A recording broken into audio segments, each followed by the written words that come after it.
새로운 거리두기 체계 최고 수위인 4단계 적용이 현실화했습니다. 마포구가 꽃을 활용한 사회공헌 활동을 위해 업무 협약식을 체결했습니다. 공덕동 주민센터에서 무엇이든 상담창구 홍보단 발대식이 개최됐습니다. 마포구가 경력단절 여성을 위해 여성 취창업 특강을 개최했습니다. 여러분 안녕하십니까? 7월 12일 마포투데이입니다. 첫 소식입니다. 결국 정부가 초강수를 뒀습니다. 수도권 지역의 사회적 거리두기를 4단계로 격상했는데요. 오늘인 12일부터 2주간 적용됩니다. 저녁 6시 전엔 4명까지 모일 수 있지만 그 이후로는 2명만 모일 수 있습니다. 사실상 통행 금지에 준하는 조치입니다. 또 백신 접종자에게 접종하던 방역 완화 조치도 유보되는데요.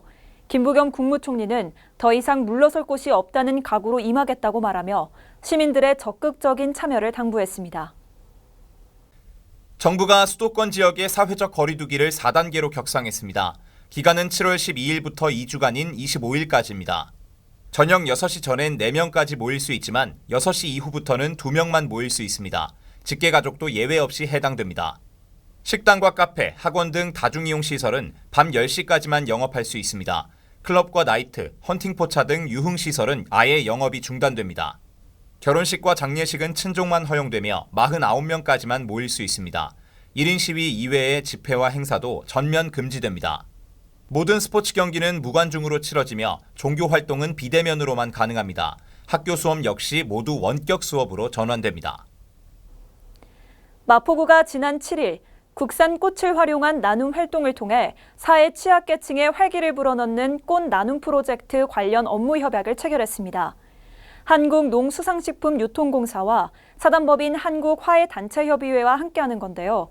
ESG 경연 실천과 지역 사회 복지 증진을 위한 뜻깊은 동행, 그 현장을 직접 취재했습니다. 마포구가 7월 7일 마포중앙도서관에서 한국농수산식품유통공사 및 사단법인 한국화훼단체협의회와 꽃을 활용한 사회공헌, ESG 경영 실천을 위한 업무 협약을 체결했습니다. 이번 협약은 국산꽃 나눔 활동을 통해 사회 취약계층의 활기를 불어넣으면서 사회공헌과 동반 성장을 위한 포괄적 협력의 의미가 담겨 있습니다. 마포구청장과 임직원을 포함한 모든 참석자들이 협약식 직후 직접 마포구 독거노인을 위한 나눔꽃을 만들어 마포 어르신 돌봄통합센터에 전달하기도 했습니다. 앞으로 기부받은 꽃은 지역 내 노인장애인 복지시설 3곳에서 월 1, 2회씩 지역사회 복지 증진을 위한 다양한 프로그램에 활용될 예정입니다. 구민들과 함께 고민하고 소통하는 무엇이든 상담창구 홍보단 발대식이 진행됐습니다. 이번에는 공덕동 주민센터에서 무엇이든 상담창구 홍보단 발대식이 진행됐는데요. 마포구민들이 스스로 문제를 해결하지 못해 절망하는 일이 없도록 앞으로도 무엇이든 상담창구는 더욱 전문적인 상담 서비스를 제공할 예정입니다. 지난 7월 8일 공덕동 주민센터에서 무엇이든 상담창구 홍보단 발대식이 진행됐습니다. 무엇이든 상담창구의 현황 보고를 시작으로 마포구청장이 홍보단원들에게 홍보단증을 수여하는 순서로 진행됐습니다. 마포구청장과 조영덕 의장, 장덕준 정혜경 구의원이 참석한 발대식은 기념 촬영을 끝으로 폐회했습니다. 공덕동 무엇이든 상담창구 홍보단은 통장 40명과 자원봉사 캠프 11명으로 총 51명으로 구성됐습니다. 무엇이든 상담창구는 앞으로도 적극적으로 소외된 이웃을 돕고 작은 요구사항도 면밀히 살피는 행정을 하기 위해 최선을 다할 예정입니다. 마포구는 경력단절 여성들을 위해 지난 8일 여성 취창업 특강을 개최했습니다. 이번 특강은 코로나19와 기후위기 등이 여성에게 미치는 영향을 인식하고 새로운 삶의 방안을 모색하는 시간을 가졌는데요. 8일 특강뿐 아니라 22일에도 기후위기와 여성 행동을 주제로 이야기를 나눌 예정입니다. 관심 있는 분들의 많은 참여 바랍니다. 지난 8일 마포구청 4층 시청각실에서 경력단절 여성들을 위해 여성 취창업 특강을 개최했습니다.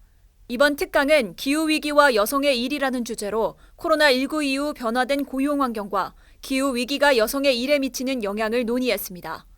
마포구는 앞으로도 경력단절 여성 구인을 포함한 다양한 여성 정책 사업과 성불평등 개선을 위한 다양한 사업을 추진할 예정입니다. 다가오는 22일에는 기후위기와 여성 행동을 주제로 하는 두 번째 특강도 진행될 예정입니다. 수강 신청은 마포구 교육포털 누리집에서 신청할 수 있으며 별도의 수강료는 없습니다. 이어서 간추린 뉴스입니다. 각종 재난이나 안전사고로 피해를 입은 마포구민을 위해 마포구 구민안전보험 사업을 실시합니다. 별도의 보험 가입 절차 없이 자동으로 가입되며 상해 의료비 또는 장례비를 1인당 200만 원 한도 내에서 보장합니다. 1인 가구 고독사 예방 및 모니터링을 위한 마포 안부콜 모바일 안심케어 서비스를 운영합니다. 사회적 고립 가구의 고독사 예방과 효율적인 모니터링을 통해 사회 안전망의 구축을 강화할 예정입니다. 주택가의 심각한 주차난 해소를 위해 주택의 담장과 대문을 허물어 주차 공간을 확보하고 여유 공간에는 녹지를 조성해 주거 환경을 개선하는 녹색 주차마을 만들기 사업을 추진 중입니다. 많은 참여 바랍니다. 국내 첫 코로나19 확진자가 발생한 작년 1월 이후 사흘 연속 1,200명 넘는 확진자가 발생한 일은 처음입니다. 거리두기 단계가 올라가면서 밤 9시 이후 서울 멈춤의 일환으로 서울 밤은 야간 통행 금지와 비슷한 상황이 될 것으로 보입니다. 기존 사회적 거리두기에서 최고 단계인 4단계가 진행됐습니다. 우리의 평범한 일상을 위해 이 사태가 조속히 해결되기 바랍니다. 마포투데이는 마포구청 인터넷방송국 누리집과 유튜브, 그리고 마포뉴스 앱을 통해 함께하실 수 있습니다. 마포투데이는 여기서 마칩니다. 시청해주신 여러분 고맙습니다.